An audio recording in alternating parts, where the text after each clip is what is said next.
ആദിവാസി കുട്ടികൾ പഠിക്കുന്ന പെരിങ്ങോത്തെ Eklavya model residential സ്കൂളിൽ അടിസ്ഥാന സൗകര്യം പോലുമില്ലെന്ന പരാതി. PTA കമ്മിറ്റി ഭാരവാഹികൾ കാഞ്ഞങ്ങാട് പ്രസ് ഫോറത്തിൽ വാർത്താ സമ്മേളനം നടത്തിയാണ് ഇക്കാര്യങ്ങൾ പറഞ്ഞത്. ദിസ് ന്യൂസ് സ്പോൺസർഡ് ബൈ ഉയർന്ന ഗുണനിലവാരം, തികഞ്ഞ വിശ്വസ്തത, ജനതാ പാൽ. ആദിവാസി മേഖലയിലെ കുട്ടികളുടെ ഉന്നമനം ലക്ഷ്യമാക്കി 2022 60 കുട്ടികളുമായി ബംഗളത്തുള്ള താൽക്കാലിക കെട്ടിടത്തിലാണ് Eklavya model residential CBSE school പ്രവർത്തനം ആരംഭിച്ചത്. തൊട്ടടുത്ത വർഷം 60 കുട്ടികൾ കൂടി എത്തിയതോടെ പഠിതാക്കളുടെ ആകെ എണ്ണം 120ആയി. ഇത്രയും പേരെ ഉൾക്കൊള്ളാൻ സാധിക്കാത്തതിനാൽ സ്കൂളിൽ നിന്നും കുട്ടികളിൽ പലർക്കും പകർച്ചവ്യാധികൾ ഉൾപ്പെടെയുള്ളവ പിടിപെട്ടു. ഇതേ തുടർന്ന് സ്കൂൾ 2 മാസത്തോളം അടച്ചിട്ട് കുട്ടികളെയെല്ലാം വീടുകളിലേക്ക് പറഞ്ഞയക്കുകയും ചെയ്തിരുന്നു. ഇതിനുശേഷമാണ് പെരിങ്ങോത്തേക്ക് സ്കൂൾ മാറ്റിയത്. ഇവിടെ സ്കൂൾ പ്രവർത്തനം തുടങ്ങിയിട്ട് ഏതാണ്ട് 2.5 വർഷത്തോളമായി. ഓരോ വർഷവും 60 വിദ്യാർത്ഥികൾ വീതം 6ാം ക്ലാസ്സിലേക്ക് പുതുതായി വരുന്നു. ഇപ്പോൾ 300ഓളം കുട്ടികളുണ്ട്. സംസ്ഥാനത്തിൻ്റെ പല ജില്ലകളിൽ നിന്നും ആദിവാസി കുട്ടികൾ ഇവിടെ പഠിക്കാനെത്തുന്നുണ്ട്. ഇവർക്ക് വേണ്ടുന്ന കട്ടിലുകളും ബെഡുകളും ഫർണിച്ചറുകളും തലയണകളും ബക്കറ്റുകളുമെല്ലാം കഴിഞ്ഞ വർഷം തന്നെ ആവശ്യത്തിന് ലഭ്യമായിരുന്നില്ലെന്നും ഇതിനൊന്നും പരിഹാരം കാണാതെയാണ് പുതുതായി വീണ്ടും 60 കുട്ടികളെ കൂടി പ്രവേശിപ്പിച്ചിരിക്കുന്നതെന്നും ഇപ്പോൾ കുട്ടികൾക്ക് പ്രാഥമിക ആവശ്യങ്ങൾ നിറവേറ്റാനുള്ള വെള്ളം പോലും ലഭിക്കാത്ത സാഹചര്യമാണെന്നും PTA കമ്മിറ്റി ഭാരവാഹികൾ പറയുന്നു. കുട്ടികൾക്കുള്ള പാഠപുസ്തകങ്ങൾ സമയബന്ധിതമായി ഇതുവരെ ലഭിച്ചിട്ടില്ല. ഇത്രയും കുട്ടികൾ താമസിച്ച് പഠിക്കുമ്പോഴും ഇവിടെ വിരലിലെണ്ണാവുന്ന ബാത്റൂമുകളും ടോയ്ലറ്റുകളും മാത്രമാണുള്ളത്. ഇതിൽ തന്നെ പലതും ഉപയോഗയോഗ്യവുമല്ല. ആൺകുട്ടികളും പെൺകുട്ടികളുമെല്ലാം ഒരേ ബിൽഡിങ്ങിൻ്റെ താഴത്തെ നിലയിലും മുകളിലത്തെ നിലയിലുമായാണ് താമസിക്കുന്നത്.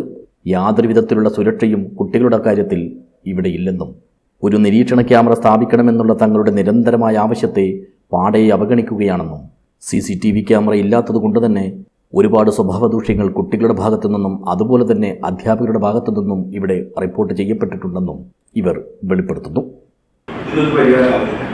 മറ്റൊന്നുള്ളതെന്ന് വെച്ചാൽ ഫസ്റ്റ് ബാച്ച് ഇപ്പോൾ 10ാം ക്ലാസ്സിൽ ഇന്ന് വരെ സ്കൂളിൽ കമ്പ്യൂട്ടറുകൾ പോകും. ഓഫീസ് ഉപയോഗത്തിലുള്ള 2 കമ്പ്യൂട്ടറുകളാണ്. 3ാമതൊന്നുമില്ല. ഞങ്ങൾ എഞ്ചിനീയർക്ക് സ്കൂൾ കഴിഞ്ഞ പ്രാവശ്യം പുള്ളി 15 ലാപ്ടോപ്പും ഇതൊക്കെ പാസ്സാക്കണം. പർച്ചേസ് ഓർഡർ തന്നു. ഈ പർച്ചേസ് ഓർഡർ സ്കൂളിൽ നിന്ന് അവർ കൃത്യമായിട്ട് കെൽട്രോണിൽ എത്തിക്കാത്തതിന് അതിന് കാലതാമസം വന്നത് ഒക്കെ ആയിട്ടുണ്ട്. പിന്നീട് കെൽട്രോണിൽ അവർ പറയുന്നു അതിൻ്റെ ഒരു പീസിന് 15,000 രൂപ റൈറ്റ് കൂടുതൽ വന്നിട്ടുണ്ട്, ഈ പൈസയിൽ തരാൻ പറ്റും. അങ്ങനെ അത് പെൻഡിങ് നിൽക്കുകയാണ്. ഈ 10ാം ക്ലാസ്സിലെത്തിയ കുട്ടികൾ IT പരീക്ഷ എങ്ങനെ കൈകാര്യം ചെയ്യും ഒരു പിടിയും. സാധാരണ ഒരു LP സ്കൂളിൽ പോലും നല്ല കമ്പ്യൂട്ടറുകളും സംവിധാനങ്ങളുള്ള നമ്മളെ നാട്ടിലാണ് CBSE സ്കൂളിലെ വ്യവസ്ഥ. ആദ്യ ബാച്ചിലെ കുട്ടികൾ 10ാം ക്ലാസ്സിൽ എത്തിയിട്ട് പോലും ഇതുവരെ ഇവർ കമ്പ്യൂട്ടർ എന്താണെന്നത് നേരിൽ കണ്ടിട്ടില്ലെന്നും സ്പോർട്സ് സ്കൂളായിട്ട് കൂടി കുട്ടികൾക്കാവശ്യമായ ഭക്ഷണ അലവൻസ് പോലും ഇല്ലെന്നും പരാതിയുണ്ട്.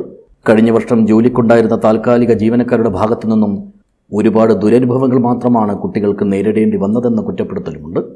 PTA president AS Srikanth, S Vineetha, KA Rameshan, V Vishwan, T Dileep, CM Sudarshanan എന്നിവരാണ് കാഞ്ഞങ്ങാട് പ്രസ് ഫോറത്തിൽ വാർത്താ സമ്മേളനം നടത്തി ഏകലവ്യ സ്കൂൾ നേരിടുന്ന വെല്ലുവിളികൾ സംബന്ധിച്ച കാര്യങ്ങൾ വിശദീകരിച്ചത്.